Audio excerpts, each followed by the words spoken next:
Bismillahirrahmanirrahim. Alhamdulillah Rabbil Alamin. Allahumma salli ala Sayyidina Muhammad wa ala ali Sayyidina Muhammad.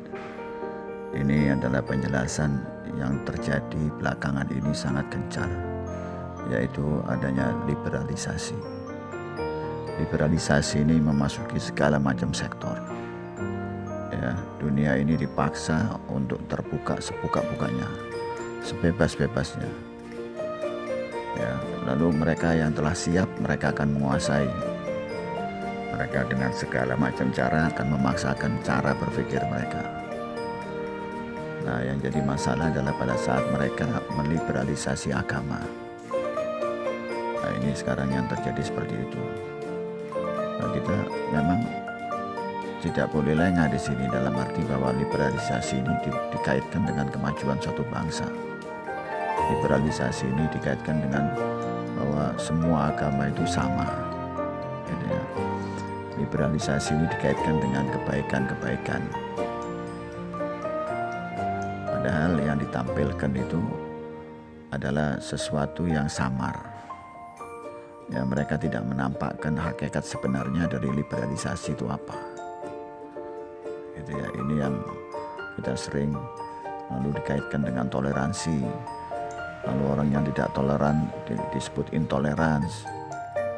Gitu. Kemudian ini dikaitkan juga dengan masalah politik. Sampai para ulama-ulama ini terseret kepada politik. Lalu dari situ mereka menyerang kembali. Jadi kalau orang-orang tidak bisa liberal dalam arti cara beragamanya, bahwa semua agama ini sama, maka kita bukan yang tolerans. Gitu ya. Ini opini-opini yang sekarang ini memasuki semua kelompok, gitu ya. Ya, dari semua jajaran ini diliberalisasi semuanya, gitu ya. Nah, nanti lama-lama sekarang sudah terjadi bahwa agama politik, gitu ya. Agama itu sangat pribadi. Lalu masyarakat itu tidak bisa, gitu ya, saling mengingatkan karena ini pribadi. Sehingga seorang punya hak sebebas-bebasnya. Nah, ini yang terjadi, yang bahaya sekali, gitu ya. Bahkan kalau di luar negeri itu kita tidak pernah diberitahu keadaan di Amerika, di Eropa, bagaimana mereka mengalami masalah yang luar biasa karena konsep kehidupan mereka itu. Jadi hampir seluruh rumah tangga di Amerika itu mengalami punya pasiennya dokter jiwa, kesehatan. Juga bagaimana hancurnya rumah tangga mereka. Juga bagaimana mereka itu jadi kecanduan obat-obatan dan alkohol. Bagaimana hubungan keluarga itu sudah rentan. Ini semua adalah dampak daripada liberalisasi yang sangat bebas. Nah, kita dipaksa dibawa ke sana sekarang ini dalam segala macam pemikirannya. Kemudian diperkenalkan dengan high-tech, teknologi tinggi. Seolah-olah kemajuan itu adalah liberalisasi, itu adalah dampaknya adalah teknologi yang tinggi. Negara yang maju, negara yang makmur, negara yang tingkat income-nya itu yang tinggi. Tapi mereka tidak pernah cerita bagaimana rumah tangganya hancur, bagaimana seorang anak tidak bisa berbakti kepada orang tuanya, bagaimana orang tua-tua ditaruh di rumah-rumah jompo. Ini kehancuran semacam itu mereka tidak pernah tampilkan. Bagaimana ada perkumpulan-perkumpulan bunuh diri. Bagaimana orang di negara-negara modern itu mereka sudah tidak punya keyakinan bahwa ritual itu hanya suatu kebiasaan saja, naluri saja kebiasaan, bukan kesadaran, bukan pemikiran. Ini liberalisasi yang terjadi di mana-mana. Kemudian kita diajak diskusi masalah itu. Ini yang aneh di situ. Kita tidak perlu diskusi dengan liberal-liberal itu. Cukup mereka menampilkan bagaimana kehancuran yang ada di negara-negara itu. Bagaimana pembunuhan di Amerika setiap hari di segala penjuru. Ya, bagaimana kehidupan mereka itu yang sangat kebendaan. Bagaimana mereka itu menikmati kebendaan. Mereka beramal betul, tapi amalnya nanti. Mereka bilangnya kalau saya mati harta saya diamalkan. Ini Mereka berusaha dengan segala macam cara mengumpulkan harta dengan segala macam caranya. Lalu hartanya bertumpuk-tumpuk miliar dolar, bahkan ada seperti itu. Tapi nanti diwasiatkan kalau dia sudah mati. Dan kehidupannya, orang yang paling kaya itu juga punya masalah dalam kehidupannya. Nah, kita digiring ke sana. Kita akan dipaksa mengikuti itu. Bagaimana caranya? Yang pertama, negara-negara di mana pusat keislaman itu berada dihancurkan dulu. Ini yang mereka lakukan. Dipertentangkan antar golongan dalam Islam itu. Sampai dimunculkan peperangan. Mereka ciptakan itu orang-orang kader-kader mereka yang punya pikiran radikal. Dikiring ke sana. Sampai mereka akan buat contoh bahwa ini Islam bukan percontohan. Gitu ya. Islam bukan panutan. Ya, mereka lupa bahwa Islam itu bukan orang. Islam itu adalah syariat. Islam itu adalah ajaran. Orang ini pelakunya. Pelakunya bisa benar, bisa salah. Hukum-hukum yang dibuat oleh orang-orang barat atau siapapun yang mereka karang-karang sendiri, itu mereka langgar sendiri dengan cara-caranya mereka. Ada lawyer-lawyer, ada pengacara-pengacara yang berkelit dengan hukum-hukum yang dia buat, yang spesialis ngurusin itu sendiri. Ya, mereka buat sendiri, mereka kaburkan sendiri. Nah, sekarang ini yang paling bahaya kalau liberalisasinya masuk di dalam rumah tangga kita. Bahwa orang tua sudah tidak bisa mengendalikan anaknya lagi. Anak cuma mikirkan warisannya saja. Anak cuma ngurusi orang tua sekedarnya saja. Orang tua juga tidak perhatian juga kepada keluarganya. Padahal tujuan daripada Islam yang pertama adalah keluarga. Yang harus diselamatkan adalah keluarga. Karena keluarga ini bagian kecil dari masyarakat yang harus ditata. Kalau penataannya salah, maka masyarakatnya akan salah, terdampak. Nah, semua yang terjadi dari sana, cikal bakal permasalahan kehidupan ini dari rumah tangga. Karena itu Rasulullah SAW pertama yang diajarkan adalah rumah tangga dulu. Tatanannya dulu di rumah tangga masing-masing ditata oleh Rasulullah. Syariat Islam yang diajarkan dari sana dulu.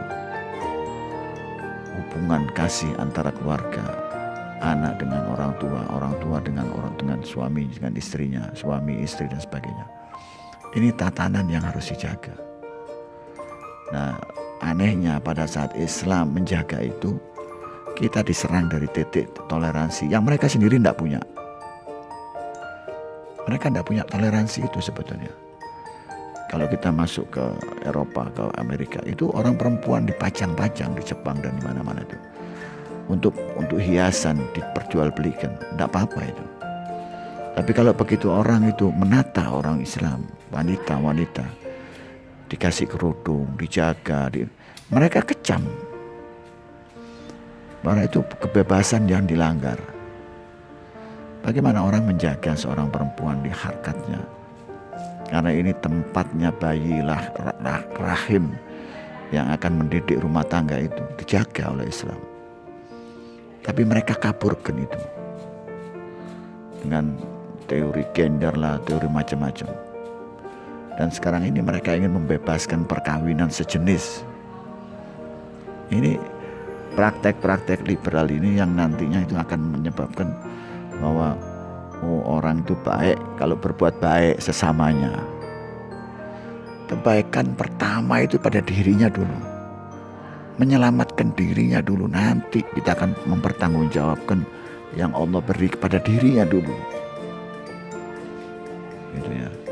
Jadi kalau sudah kepada dirinya sudah benar, maka kepada orang lain akan benar ya. Kalau kepada dirinya tidak benar, kepada orang lain tidak bisa benar. Kepada anaknya tidak benar, kepada orang tuanya tidak benar, kepada istrinya nggak benar, kepada suaminya nggak benar. Karena kepada dirinya sendiri tidak benar. Nah, kembali kepada liberalisasi agama. Ya. Agama ini ajarannya yang kita tata, yang kita lihat kebenarannya. Adapun orang mempraktekkan agamanya, ada masa berlakunya, Allah yang menentukan, bukan manusia. Ya, kalau orang mau berbuat sekehendaknya sendiri, ya silahkan, nanti mempertanggungjawabkan. Tapi Allah jelas menurunkan kitabnya Al-Quran, dan kitab ini bersambung terus menerus, dan Quran yang menjawab semua tantangan manusia.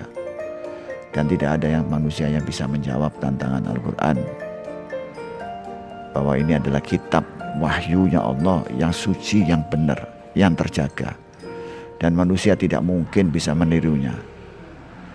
Ini tantangan yang berlaku sepanjang masa, dan manusia tidak bisa menjawab tantangan itu. Ya kalau tidak bisa menjawab, ya harus mengikutinya.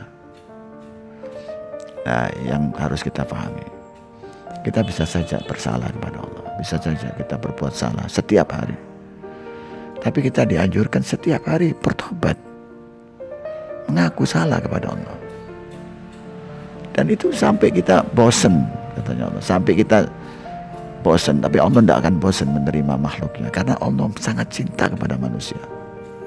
Kita ini punyanya Allah, Allah yang menjaganya, Allah yang merawatnya. Susunannya badan kita ini Allah yang menentukan untuk beribadah. Tulang-tulang kita, dalam organ-organ tubuh kita ini disiapkan oleh Allah untuk beribadah. Lalu alam semesta ini disiapkan juga untuk kita menunjang manusia untuk beribadah. Makhluk-makhluk yang lain sebelumnya itu memang diciptakan oleh Allah untuk bertasbih. Lalu Allah berkehendak menciptakan manusia dengan kehendaknya. Dan umur manusia ini tidak lebih dari 5.000, 10.000 tahun.